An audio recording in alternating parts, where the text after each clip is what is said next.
दोस्तों एक बार फिर से आपका स्वागत है हमारे इस YouTube चैनल पर। आज हम प्रैक्टिस सेट नंबर 2 करने वाले हैं। इससे पहले मैं प्रैक्टिस सेट 1 करा चुका हूं। अगर आपने नई वीडियो देखा है तो प्लीज़ देख लीजिए।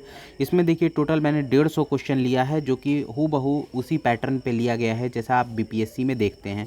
ये 67th BPSC के लिए ही टेस्ट सीरीज़ बनाई गई है और इसमें आज का मैंने कट ऑफ डिसाइड किया 106 मार्क्स अगर आपके आते हैं तो इसका मतलब आप अच्छा स्कोर कर रहे हैं। ऐसे ही आप प्रैक्टिस करते रहिए। और बाकी कैटेगरी वाइज कट ऑफ जो है वो मैंने लगा दिया है स्क्रीन पे, वहाँ से आप देख सकते हैं कि कितनी कट ऑफ आपकी आ रही है कैटेगरी वाइज।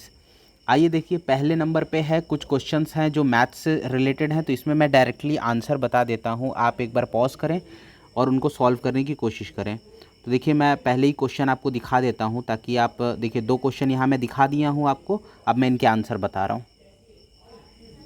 देखिए जो पहला क्वेश्चन होगा उसका आंसर बी होगा। निम्नलिखित श्रृंखला में प्रश्नवाचन चिन्ह के स्थान पर कौन सी संख्या आएगी? इसका आंसर जो होगा वो बी वाला होगा, 77 आएगी।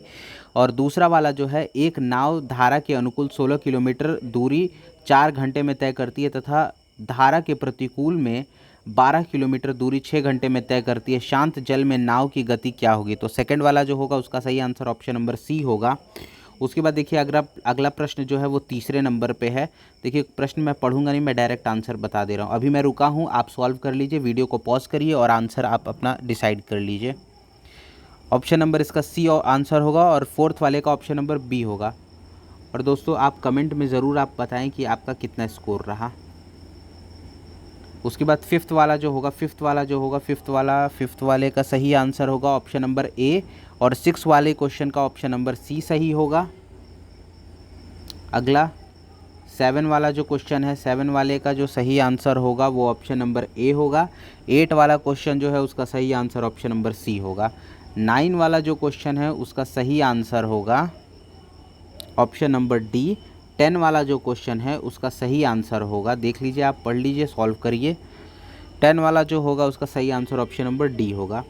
तो ये हमारे मैथ्स के सारे क्वेश्चन कंप्लीट होते हैं। अब हम लोग 11 से सीरियसली देखते हैं।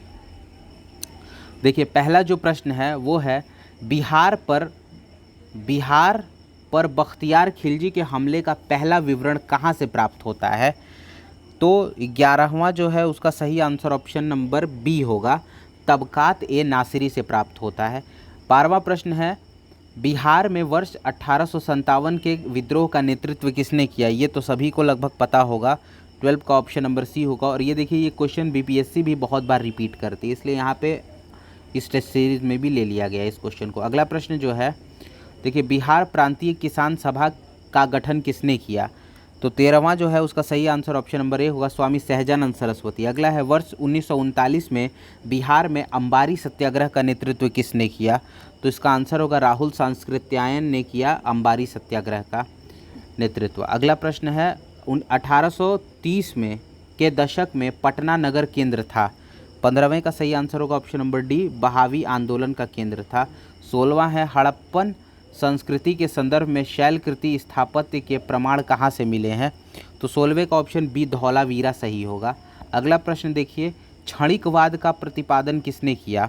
तो 17वां का सही आंसर ऑप्शन नंबर ए होगा, बौद्ध ने किया। उसके बाद है, कुरुसपाल अभिलेख में किस राजा के बारे में जानकारी मिलती है? 18वें में है, कुरुसपाल अभिलेख में किस राजा के बारे में जानकारी मिलती है? तो इसका आंसर सी होगा, सोमेश्वर प्रथम के बारे में। अगला 19वां प्रश्न है, इसमें लिखा हुआ है, निम्नलिखित में से किस अधिवेशन में कांग्रेस ने पहली बार भारतीय रियासत के प्रति अपनी नीति घोषित की थी? तो 19वें का जो सही आंसर होगा वो ऑप्शन नंबर ए होगा, नागपुर अधिवेशन में। 20वां है, निम्नलिखित में से किसकी तुलना मैकियावेली के प्रिंस से की जा सकती है? तो 20वां जो होगा उसका सही आंसर होगा ऑप्शन नंबर बी वाला सही होगा, कौटिल्य के अर्थशास्त्र की तुलना मैकियावेली के प्रिंस से की जा सकती है। उसके बाद अगला प्रश्न है 21वां, प्रसिद्ध कवि अमीर खुसरो निम्नांकित में से किस बादशाह के दरबार में थे? तो 21वें का सही आंसर ऑप्शन नंबर बी होगा, गियासुद्दीन बलबन के दरबार में थे। अगला प्रश्न है 22वां नंबर का है, ईस्ट इंडिया कंपनी का राजपूत राज्यों में सहायक संधि करने का मुख्य उद्देश्य क्या था? तो 22वां जो होगा उसका सही आंसर ऑप्शन नंबर डी होगा, अंग्रेजों की प्रभु सत्ता स्थापित करना।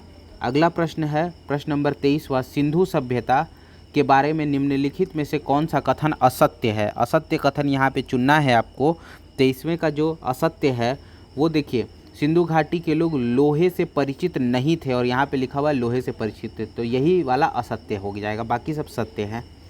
अगला प्रश्न है 24वां, चनहूदड़ों के उत्खनन का निर्देश किया था।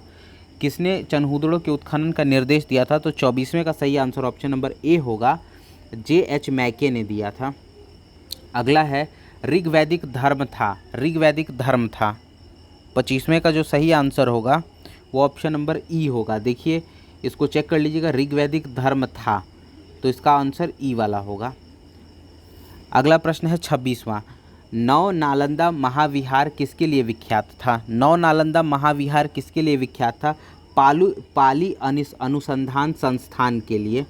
अगला प्रश्न है हेलियोडोरस का बेस नगर अभिलेख संदर्भित है। हेलियोडोरस का बेस नगर अभिलेख संदर्भित है, तो 27वें का सही आंसर ऑप्शन नंबर डी हो जाएगा, केवल वासुदेव के लिए। अगला प्रश्न है 13वीं और 14वीं शताब्दी में भारतीय कृषक खेती नहीं करते थे। देखिए यहाँ पे फिर से एक बार मैं प्रश्न पढ़ देता हूँ। 13वें और 14वें शताब्दी में भारतीय कृषक खेती नहीं करते थे। किस चीज़ की खेती नहीं करते थे ये आपको बताना है। तो 28वें का सही आंसर ऑप्शन नंबर डी होगा, मक्के की खेती ये लोग नहीं करते थे। अगला 29वां प्रश्न है, देखिए 29वां प्रश्न है, दिल्ली सल्तनत के किस वंश ने सबसे कम समय तक शासन किया? तो 29वें का जो सही आंसर होगा वो ऑप्शन नंबर ए होगा, खिलजी वंश ने सबसे कम समय तक शासन किया। दोस्तों मैं इसलिए जल्दी जल्दी इतना बोल रहा हूँ क्योंकि वीडियो ज़्यादा लंबी नहीं होनी चाहिए, इस वजह से इसको जल्दी जल्दी कराना पड़ रहा है मुझे। और दोस्तों वीडियो को लाइक शेयर और सब्सक्राइब कर दीजिएगा अगर आप चैनल पर नए हैं तो।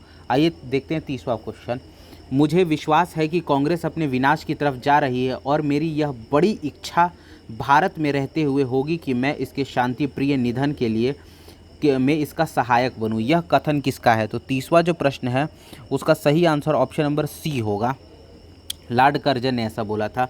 अगला 31वां प्रश्न है, हर्षवर्धन का बहनोई ग्रहवर्मन कहाँ का शासक था? देखिए हर्षवर्धन का बहनोई ग्रहवर्मन था, वो कहाँ का शासक था? तो 31वें का जो सही आंसर होगा वो ऑप्शन नंबर बी होगा, कन्नौज का शासक था। अगला जो प्रश्न है, निम्नलिखित में से किसने तमिल कृत भारतम की रचना की? देखिए तमिल कृत्य मतलब तमिल की भारतम नामक पुस्तक की रचना की। तो 32वां जो होगा उसका सही आंसर होगा ऑप्शन नंबर बी, पेरुंदेवनार उनका नाम था जिन्होंने इसकी रचना की भारतम की। 33वां है, निम्नलिखित में से किस दर्शन के अंतर्गत प्रतीत्य समुत्पाद का सिद्धांत है? प्रतीत्य समुत्पाद का सिद्धांत है, तो 33वें का सही आंसर ऑप्शन नंबर ए होगा, बौद्ध। अगला प्रश्न है, निम्नलिखित में से कौन सा शासक कुतुब मीनार के निर्माण से संबंधित है? तो इसमें देखिए बताना है, 34वें का जो सही आंसर होगा वो ऑप्शन नंबर ई होगा। आपको पता ही होगा कि कौन कौन है। अगला देख लेते हैं।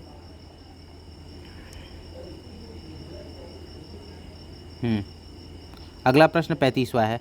देखिए निम्नलिखित में से गुप्तकालीन सिक्कों के संबंध में कौन सा कथन सही नहीं है?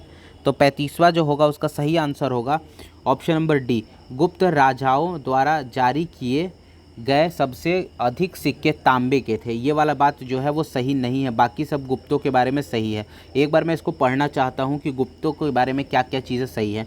देखिए गुप्त राजा बड़ी संख्या में सोने के सिक्के चलाते थे जिसको दिनार कहा जाता था, ये सही बात है। इसका सही आंसर डी वाला होगा, लेकिन मैं सही स्टेटमेंट पढ़ रहा हूँ ताकि आपको याद हो पाए। चंद्रगुप्त द्वितीय, कुमारगुप्त और स्कंदगुप्त बुद्धगुप्त में चांदी के सिक्के जारी किए, बिल्कुल सही बात है। उसके बाद है सिक्कों के अग्रभाग पर राजाओं की आकृति उकेरी गई थी तथा पृष्ठ भाग पर देव प्रतिमाएँ थी, बिल्कुल ये भी सही बात है। तो ये सारी इन्फॉर्मेशन सही वाले आप याद कर लीजिएगा। अगला प्रश्न जो है वो प्रश्न नंबर 36वां बनता है, इब्न बतूता इनमें से किस दिल्ली सल्तनत के दूत के रूप में चीन गया? तो 36वां जो होगा उसका जो सही आंसर होगा वो ऑप्शन नंबर बी वाला सही होगा, मोहम्मद बिन तुगलक के समय में। अगला जो प्रश्न है, सूची 1 को सूची 2 से मिलान करिए। तो इसका जो 36वां है देख लीजिए आप, पहले इसका आंसर आप दे लीजिएगा। 37वां जो है उसका सही आंसर होगा ऑप्शन नंबर डी होगा। आइए इसको मिलान करके देखते हैं। ए का जो सही होगा वो 3 होगा, अमीर एक कोही कृषि का कमान अधिकारी था। उसके बाद बी का 4 होगा, मतलब अमीर ए आखुर जो था वो घोड़े की कमान अधिकारी था। फिर बरीद जो था वो खुफिया अधिकारी था। दबीर जो था वो सचिव था, दबीर को सचिव कहा जाता था। तो इस तरीके से ये वाला प्रश्न का सही आंसर ऑप्शन नंबर डी होगा। अगला प्रश्न देख लेते हैं 37वें के बाद 38वां। आमुक्त माल्यदा किसकी प्रसिद्ध कृति है? ये आपको शायद पता ही होगा, आप इसका आंसर दे सकते हैं, टिक लगाइए। 38वें का जो सही आंसर होगा वो ऑप्शन नंबर ए होगा, कृष्णदेवराय। बिहार शरीफ के पहाड़ी पर स्थित मकबरा किस प्रशासक का है?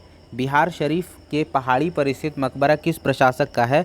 तो 39वें का सही आंसर ऑप्शन नंबर ए होगा, मलिक इब्राहिम का। अगला प्रश्न है, हल्दी घाटी के युद्ध में महाराणा प्रताप की राजपूत सेना का सेनापति कौन था? तो महाराणा प्रताप की राजपूत सेना का सेनापति जो था, 40वें का जो सही आंसर होगा वो ऑप्शन नंबर बी होगा, हकीम खां सूर था। हकीम खां सूर उनका नाम था, जो हल्दी घाटी के युद्ध में महाराणा प्रताप की तरफ से लड़ रहे थे, उनके सेनापति थे। वर्ष 1829 में अंग्रेजों के विरुद्ध खासी जनजाति विद्रोह का नेतृत्व किसने किया था? तो इसका सही आंसर होगा तिरोत सिंह ने। तिरोत सिंह में कहीं कहीं तीरथ सिंह भी इनको कहा जाता है। अगला जो प्रश्न है, देखिए यहाँ पे थोड़ा सा दिखाई शायद क्लियरली नहीं दे रहा होगा, मैं पढ़ देता हूँ पहले।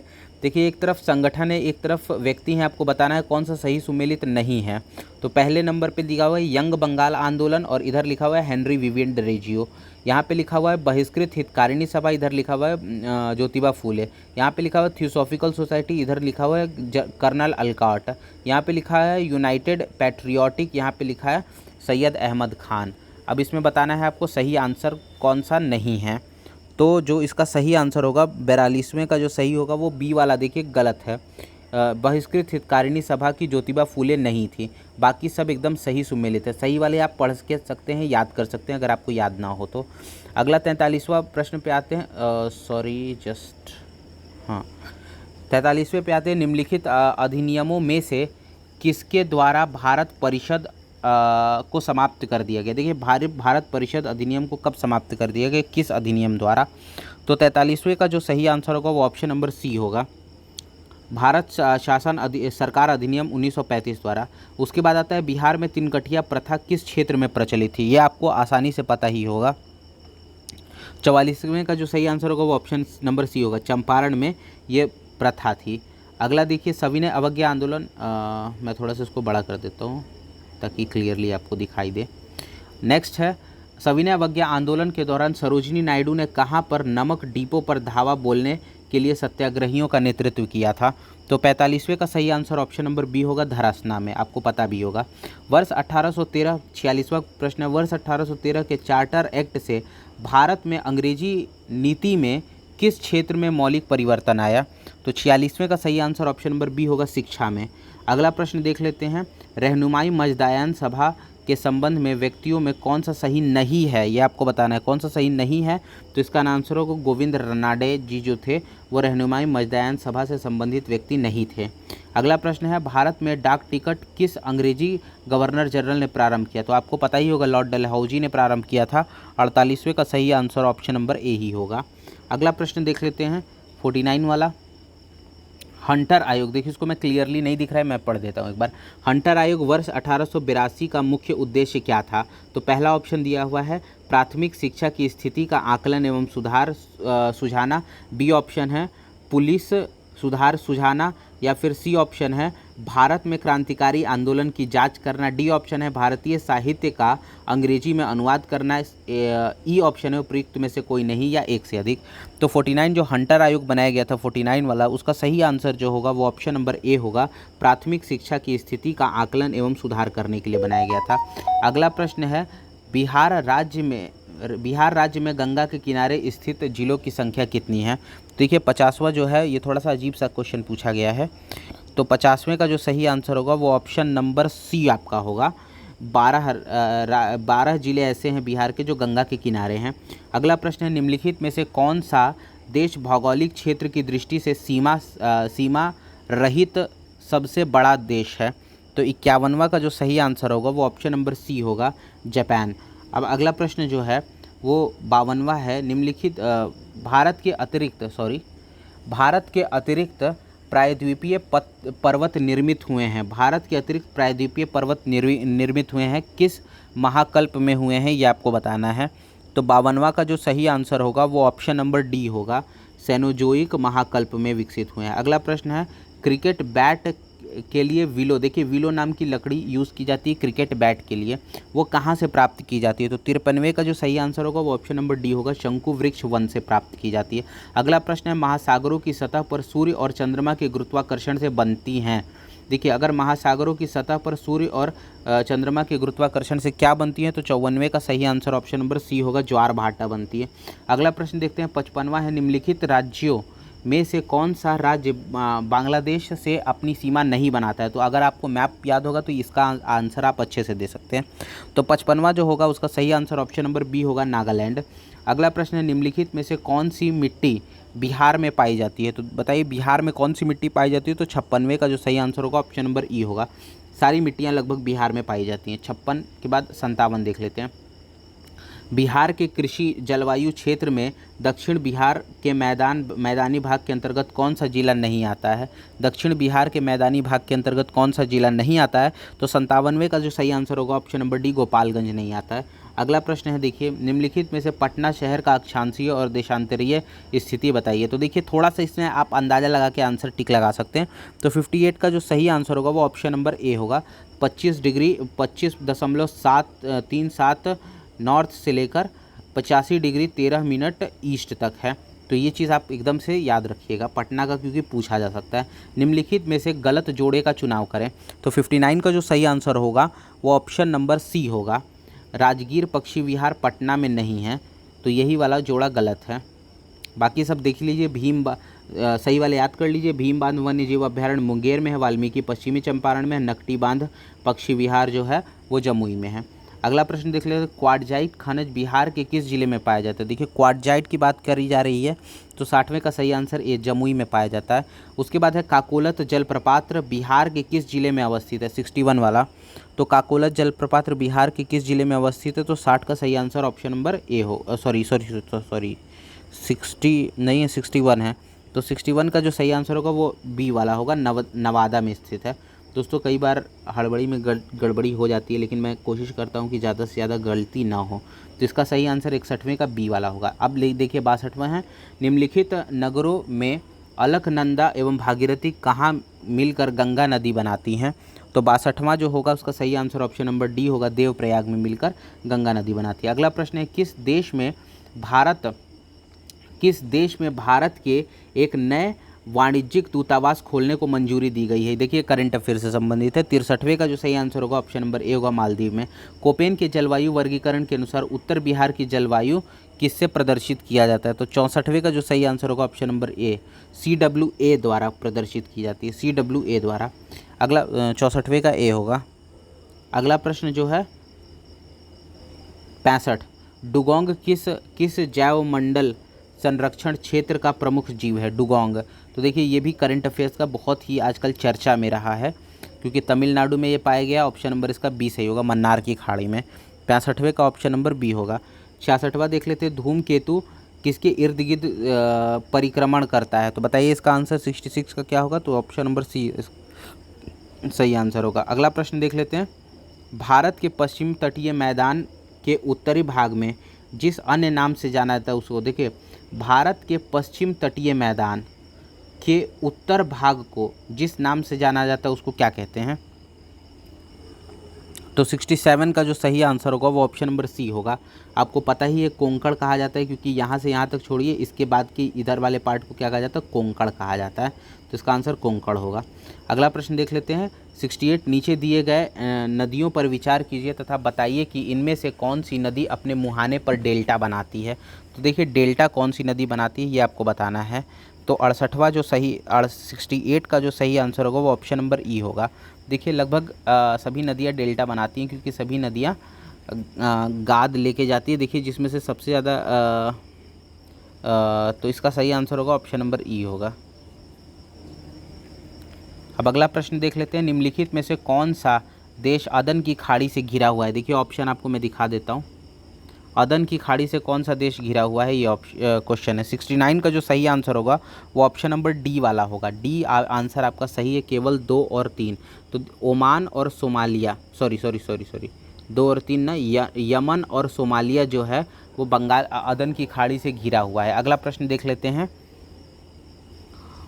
निम्नलिखित में से किस देश की सीमा काला सागर से लगती है? काला सागर से किस देश की सीमा लगती है? तो 70 का जो सही आंसर होगा वो ऑप्शन नंबर ए होगा। 1 और 2 मतलब रोमानिया और यूक्रेन की सीमा जो है वो काला सागर से लगती है, ये ध्यान रखना है आपको। सर सीवी रमन को भौतिकी का नोबेल पुरस्कार कब प्राप्त हुआ? ये आपको शायद पता होगा। 71 का जो सही आंसर है ऑप्शन नंबर बी वाला होगा। सन 1930 में इनको मिला था। निम्नलिखित में से पीएच का मान 7 होता है, तो 7 पीएच का मान किसका होता है? तो 72वें का ई होता है, क्योंकि आपको पता है शुद्ध पानी का भी होता है, उदासीन विलयन का भी होता है, तो इसीलिए इसका आंसर ई वाला सही होगा। 72 73 वाले में देखिए मैं एक क्वेश्चन पढ़ देता हूँ, क्लियर नहीं है इसलिए। टेफ्लॉन निम्नलिखित में से किस एकलक का बहुलक है? टेफ्लॉन किस एकलक का बहुलक है? ऑप्शन ए है पॉली टेट्राप्लोरीएथिलीन, या फिर बी वाला ऑप्शन है विनिल क्लोराइड, सी है क्लोरोप्रीन, उसके बाद डी वाला है एसिटिलीन डाइक्लोराइड। इसमें से कौन सा आंसर सही है? तो 73वें का जो सही ऑप्शन है वो ऑप्शन नंबर ए है पॉली टेट्राफ्लोरोएथिलीन, ये नाम ध्यान रखना है आपको, टेफ्लॉन। उसके बाद है अगला प्रश्न 74वां, निम्नलिखित में से किस युग्म में सही सुमेलित है? कौन सा युग्म सही सुमेलित है? तो इसका जो 74वें का जो सही आंसर होगा वो ऑप्शन नंबर ई होगा, क्योंकि सभी सही सुमेलित है। एक बार आप देख लीजिएगा क्या ऑप्शन है। उसके बाद है पौधों में सौर ऊर्जा एटीपी में बदलती है। बताइए पौधों में सौर ऊर्जा एटीपी में कहाँ बदलती है? तो 75वें का जो सही आंसर होगा ऑप्शन नंबर बी होगा, क्लोरोप्लास्ट में बदलती है। अगला है ग्लूकोज का सूत्र क्या होता है? तो 76वें का सही आंसर होगा ऑप्शन नंबर सी। 76वें का ऑप्शन नंबर सी सही होगा। C6H12O6 होता है ग्लूकोज का। अगला है निम्नलिखित में से कौन एक वायुमंडल के ओजोन परत की मोटाई नापता है? तो देखिए वायुमंडल की परत का मोटाई डॉप्सन में नापा जाता है। कंप्यूटर में उपयोग आने वाली आईसी चिप, जो आईसी चिप कंप्यूटर में यूज़ होती है, किससे बनी हुई होती है ये आपको बताना है। तो 78वें का जो सही आंसर होगा 78 का वो ऑप्शन नंबर ए होगा, सिलिकॉन से बनी हुई होती है। अगला प्रश्न जो है वो देखिए 79 प्रश्न है, परमाणु जिसमें प्रोटॉनों की संख्या प्रोटॉनों की संख्या समान परंतु न्यूट्रॉनों की संख्या भिन्न भिन्न होती है, उसको क्या कहते हैं? तो 79 का ऑप्शन नंबर डी होगा। एक बार फिर से पढ़ देता हूँ। परमाणु जिसमें प्रोटॉनों की संख्या समान होती है परंतु न्यूट्रॉनों की संख्या भिन्न भिन्न होती है, उसको क्या कहते हैं? तो 79 का ऑप्शन नंबर, न्यूट्रॉनों की संख्या भिन्न भिन्न होती है, तो इसका ऑप्शन नंबर डी दिया हुआ है इसमें। देखिए ये टेस्ट सीरीज इसमें ऑप्शन डी दिया हुआ है, वैसे इसको एक बार आप चेक कर लीजिएगा, मुझे थोड़ा सा इस पर डाउट लग रहा है, लेकिन इस टेस्ट सीरीज़ में आंसर इसका डी ही बताया गया है। हमारे तंत्र में अधिकतम एटीपी अणुओं को उत्पन्न करने वाला पद है, तो 80 का जो सही आंसर होगा, 80 का सही आंसर ऑप्शन नंबर बी होगा, क्रेब्स चक्र। देखिए हमारे तंत्र में अधिकतम एटीपी अणुओं को उत्पन्न करने वाला पद है क्रेब्स साइकिल। देखिए क्रेब्स साइकिल एक टाइप का रिएक्शन है, जब ये रिएक्शन होता है तो 38 एटीपी जो हैं वो ग्लूकोज में कन्वर्ट होते हैं, तो ये ध्यान रखना है इतनी इन्फॉर्मेशन। उसके बाद है 81वां, निम्नलिखित में से कौन सा सही सुमेलित नहीं है? तो देखिए ये ऑप्शन आपके पास है, देख के बताइए कौन सा सही सुमेलित नहीं है।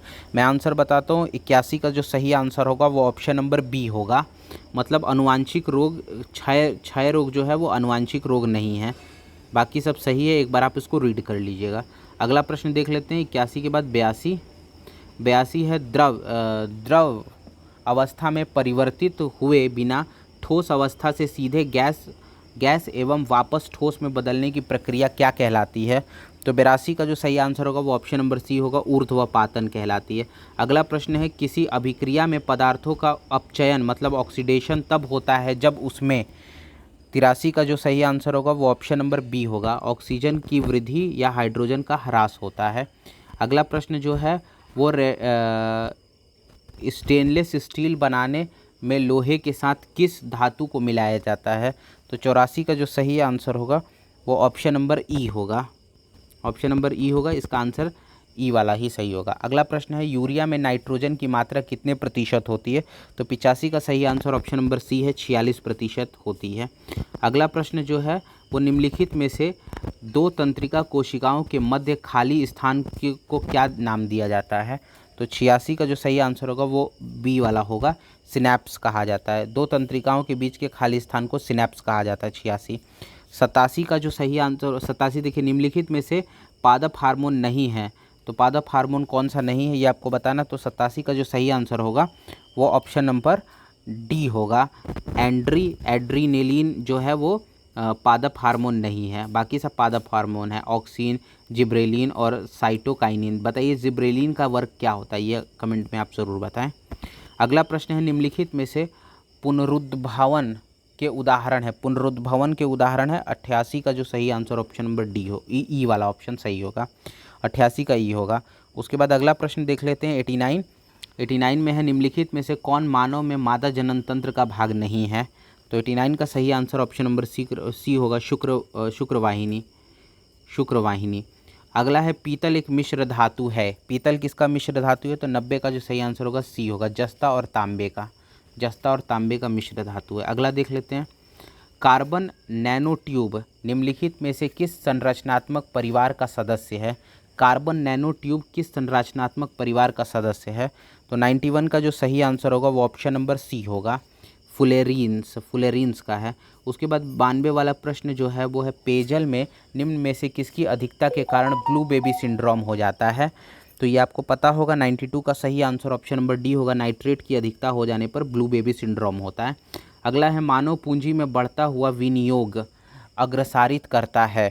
तो 93 का सही आंसर ऑप्शन नंबर ई होगा। आप पढ़ लीजिएगा एक बार ऑप्शन क्या है, उसके हिसाब से आप आंसर पे टिक लगाइएगा। नेक्स्ट प्रश्न जो है 94 है, निम्नलिखित में से राष्ट्रीय खाद्य सुरक्षा मिशन के अंतर्गत कौन सी फसलें सम्मिलित हैं? तो 94 का ऑप्शन नंबर डी सही होगा, गेहूँ, चावल और दालें। अगला प्रश्न जो है, मानव विकास सूचकांक का आधार क्या है? तो 95 का जो सही आंसर होगा वो ऑप्शन नंबर सी होगा, स्वास्थ्य, शिक्षा और जीवन स्तर। अगला प्रश्न है, निम्न में से कौन सा एक 20वीं सदी के 7वें दशक के अंतिम दौर में हरित क्रांति की प्रवर्तन का सबसे उचित वर्णन करता है? तो 96 का जो सही आंसर होगा वो ऑप्शन नंबर ई होगा। आप एक बार पढ़ लीजिएगा इसको। उसके बाद 97 का जो सही आंसर होगा, 97 सामाजिक अधिसंरचना में किसे शामिल नहीं किया गया है? तो सामाजिक अधिसंरचना में किसे शामिल नहीं किया गया है? तो इसका सही आंसर होगा तार संचार और दूर संचार को। अगला है, जिला नियोजन एवं विकास परिषद का प्रधान कौन होता है? जिला नियोजन एवं विकास परिषद का प्रधान कौन होता है? तो 98 का जो सही आंसर है वो ऑप्शन नंबर सी होगा, जिला नियोजन अधिकारी होता है। अगला प्रश्न देख लेते हैं। अगला है, राजस्व घाटा क्या होता है? ये शायद आपको पता होगा। राजस्व घाटा जो होगा 99 का ऑप्शन नंबर ए वाला सही होगा, राजस्व व्यय माइनस राजस्व प्राप्ति। उसके बाद 100 नंबर का क्वेश्चन है, बासेल 2 के 3 स्तंभ कौन से हैं? बासेल 2 के 3 स्तंभ कौन से हैं? तो 100 का जो सही आंसर होगा वो ऑप्शन नंबर ए वाला होगा, न्यूनतम पूंजी आवश्यकता, पर्यवेक्षी समीक्षा और बाजार अनुशासन, ये तीनों है। उसके बाद अगला 101वां प्रश्न आता है, निम्न में से कौन IMF में भारत सरकार के एजेंट के रूप में कार्य करता है? तो 101 का जो सही आंसर होगा वो ऑप्शन नंबर बी वाला सही होगा, RBI।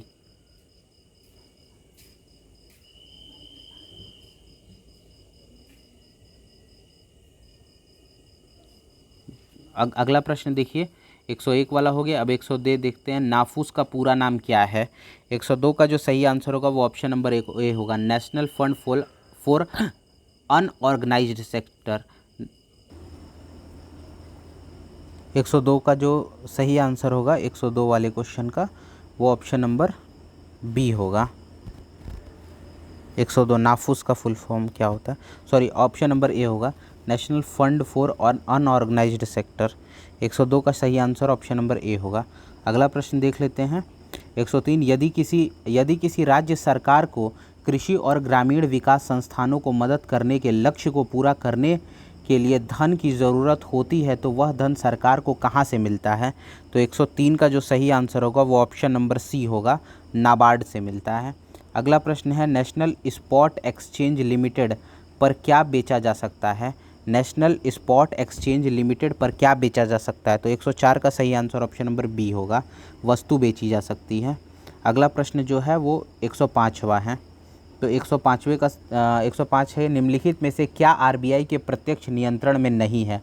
आरबीआई के प्रत्यक्ष नियंत्रण में क्या नहीं है? तो 105 का जो सही आंसर हो ऑप्शन नंबर सी होगा, बेस रेट जो है वो आरबीआई के प्रत्यक्ष नियंत्रण में नहीं है, बाकी सारी चीज़ें प्रत्यक्ष नियंत्रण में होता है। 106 का जो सही 106 क्वेश्चन है, एशियाई विकास बैंक मतलब एडीबी का मुख्य उद्देश्य क्या है? तो 106 का सही आंसर होगा एशिया पैसिफिक से गरीबी मिटाना, ये उनका मेन उद्देश्य है, एशिया पैसिफिक से गरीबी मिटाना। अगला जो प्रश्न है 107वां, देखिए ये शायद आपको क्लियर ना दिख रहा हो, मैं इसको पूरा रीड कर देता हूँ। देखिए इसमें लिखा हुआ है निम्नलिखित कथनों में से कौन सा कथन असत्य है? तो इसमें लिखा है पहले नंबर पे ऑप्शन ए है, भारत में छिपी हुई बेरोजगारी के लक्षण मुख्यतः प्राथमिक क्षेत्र में हैं। बी ऑप्शन है, भारत में प्रचंड बेरोजगारी मुख्यतः कृषि व ग्रामीण क्षेत्रों में पाई जाती है। सी ऑप्शन है, चक्रीय निर्धनता अधिकांश समय धनी रहते हैं और यदा कदा निर्धन रहते हैं। डी वाला ऑप्शन है, भारत निर्माण कार्यक्रम केंद्र सरकार द्वारा 16 दिसंबर 2005 को प्रारंभ किया गया है। तो 107 जो होगा उसका सही आंसर ऑप्शन नंबर सी वाला होगा, मतलब चक्रीय निर्धनता अधिकांश समय धनी रहते हैं और यदा कदा निर्धन रहते हैं। अगला प्रश्न 108वां है, विश्व व्यापार संगठन के अंतर्गत कृषि पर समझौते के प्रमुख स्तंभों में कौन से निम्नांकित में से कौन एक शामिल नहीं है? फिर से पढ़ देता हूँ, विश्व व्यापार संगठन के अंतर्गत कृषि पर समझौता के प्रमुख स्तंभों में निम्नांकित में से कौन सा एक शामिल नहीं है? तो 108 का जो सही आंसर होगा वो ऑप्शन नंबर डी होगा, डोपिंग रोधी व प्रतिपूरक चुंगियाँ। अगला जो प्रश्न है वो प्रश्न नंबर 109 है, संविधान के किस अनुच्छेद के अंतर्गत न्यायालय द्वारा संसद की कार्यवाही की जांच करना प्रतिबंधित किया गया है? तो 109 का जो सही आंसर होगा ऑप्शन नंबर बी वाला होगा। अगला है, कोई कानूनी विधेयक संसद के किस पटल पर रखा जा सकता है? तो 110 का ऑप्शन नंबर सी होगा, संसद के दोनों सदनों में एक के पटल पर रखा जा सकता है। अगला जो प्रश्न है वो 111 है। तो 111 है, संविधान के किस अनुच्छेद में वयस्क मताधिकार को मान्यता दी गई है? तो 111 का जो सही आंसर होगा वो ऑप्शन नंबर सी होगा, आर्टिकल अनुच्छेद 326 में। उसके बाद है, उच्चतम न्यायालय की व्यवस्था अनुसार निजी भवन के ऊपर राष्ट्रीय झंडे को फहराना डैश के तहत हर नागरिक का मौलिक अधिकार है। 112 का जो सही आंसर होगा वो ऑप्शन नंबर बी होगा, संविधान के अनुच्छेद 19(1) ए के अनुसार है।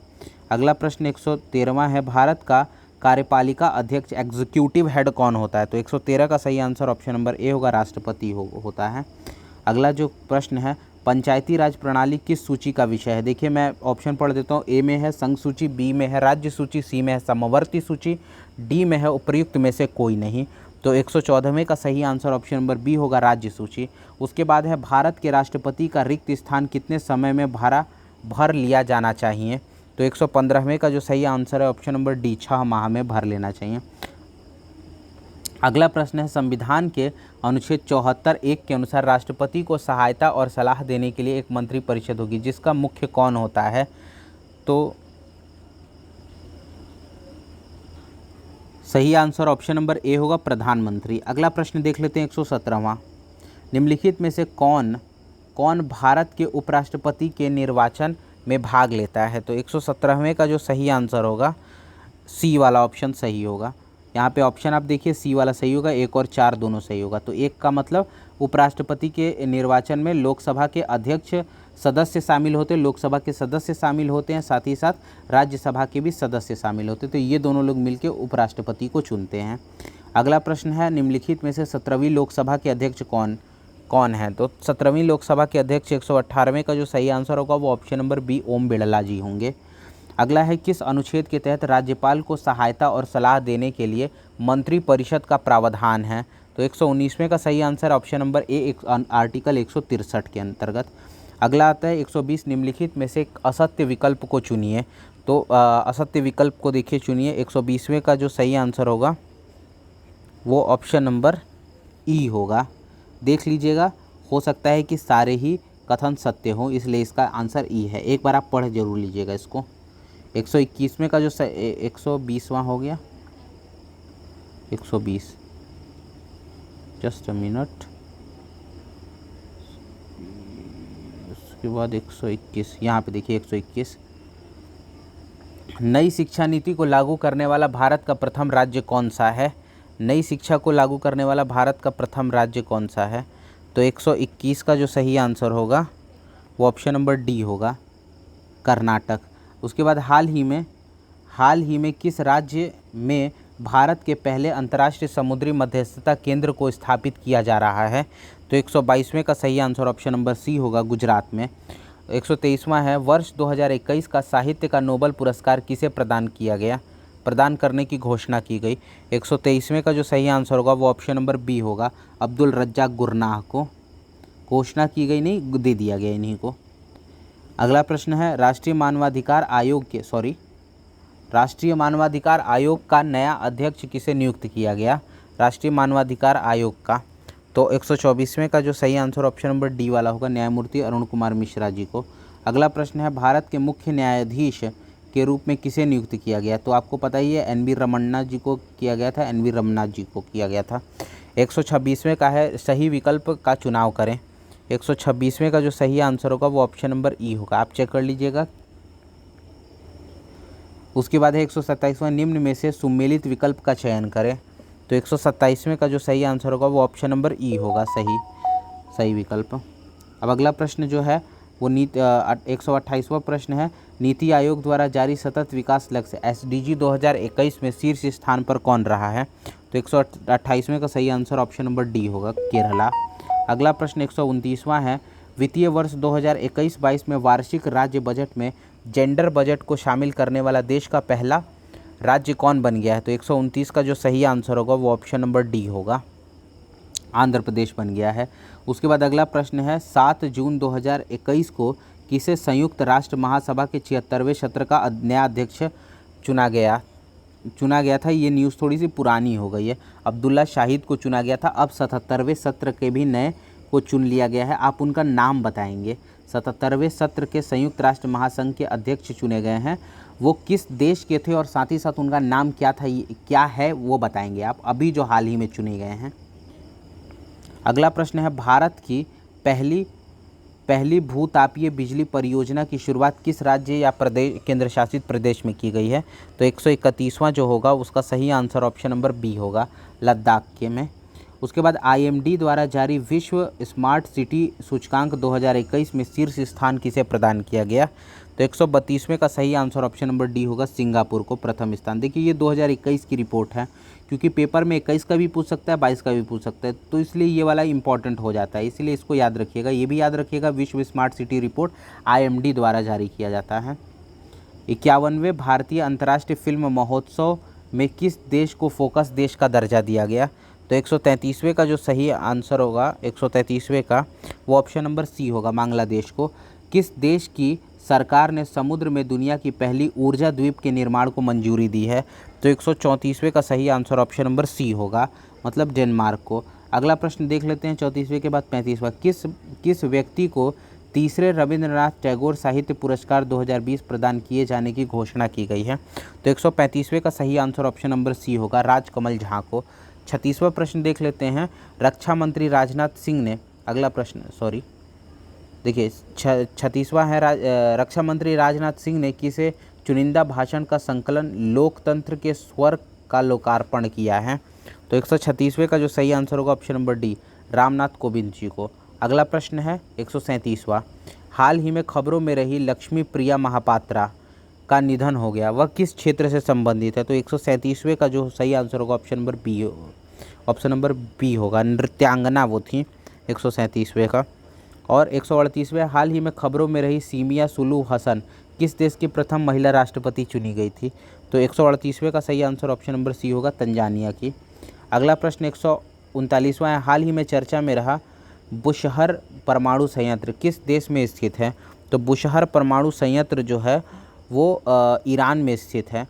चर्चा में रहा दहला बांध किस देश में स्थित है? तो दहला बांध की बात की जा रही है, तो 140वें का अफगानिस्तान में दहला बांध है।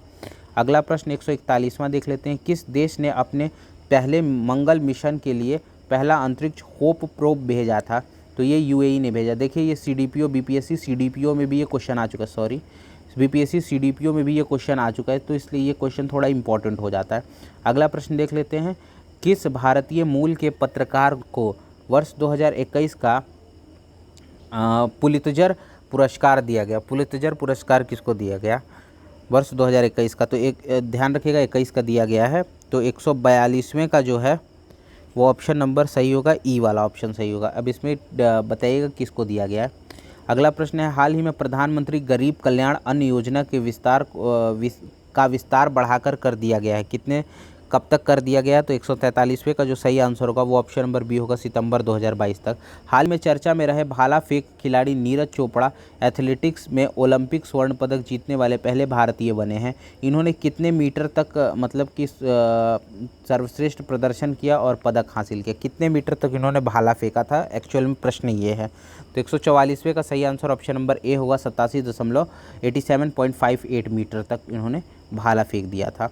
अगला जो प्रश्न है 145वां, टोक्यो पैरा ओलंपिक 2020 में 20 खेल के संदर्भ में भारत के लिए निम्नलिखित में से कौन सत्य है? भारत ने 5 स्वर्ण पदक जीते, भारत ने 5 रजत और भारत ने 8 रजत पदक जीते और भारत ने कुल 19 पदक जीते।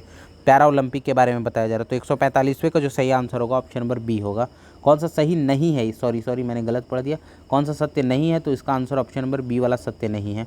बाकी सारे के सारे स्टेटमेंट सत्य हैं। आपको कमेंट में बताना है रजत पदक भारत ने कितने जीते, सॉरी यहाँ पे तो दे ही दिया रजत पदक। आपको बताना है स्वर्ण रजत और कांस्य पदक भारत ने कितने जीते थे टोक्यो पैरा ओलंपिक में, ये आपको कमेंट में आंसर देना है। अगला प्रश्न देखिए 146वां है, जून 2021 को शुरू किया गया जान है तो जहान है अभियान किस मंत्रालय की पहल है? तो 146वें का जो सही आंसर होगा ऑप्शन नंबर डी वाला होगा, अल्पसंख्यक कार्य मंत्रालय की। देखिए जून 2021 के करंट अफेयर्स है और बीपीएससी हमेशा ज़्यादातर पुराने ही करंट अफेयर्स आजकल पूछ रही है, तो इसलिए ये सारे करंट अफेयर्स आपके लिए काफ़ी इंपॉर्टेंट होने वाले हैं। ऐसा मत समझिएगा कि ये तो बहुत पुराना है। अगला है, प्रतिवर्ष राष्ट्रीय ओलंपिक दिवस कब मनाया जाता है? तो 147वें का सही आंसर ऑप्शन नंबर सी होगा, 23 जून को मनाया जाता है। इसके बाद है, भारतीय नौसेना और यूरोपीय संघ की नौसेना बल का पहला संयुक्त अभ्यास इन यूनाव-4 कहाँ पर शुरू किया गया? तो 148वें का सही आंसर ऑप्शन नंबर सी होगा, अदन की खाड़ी में। अगला जो प्रश्न है वह है, ट्रोपैक्स 21 का आयोजन किया गया, यह है ट्रोपैक्स 21 का आयोजन किया गया, यह कहाँ है?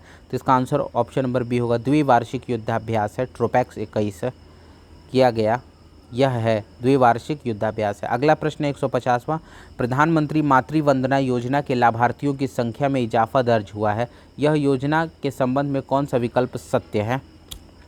तो सत्य विकल्प चुनना है, तो 150वें का ई होगा, क्योंकि सभी के सभी विकल्प सत्य हैं। इसमें पढ़ लीजिएगा आप कौन से विकल्प हैं।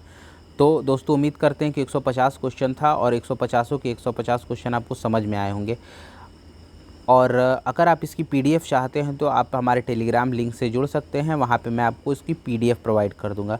दोस्तों वीडियो कैसी लगी बताइएगा ज़रूर, और साथ ही साथ इसको लाइक शेयर और सब्सक्राइब अवश्य करें। तब तक के लिए धन्यवाद। वीडियो देखने के लिए आपका बहुत बहुत धन्यवाद।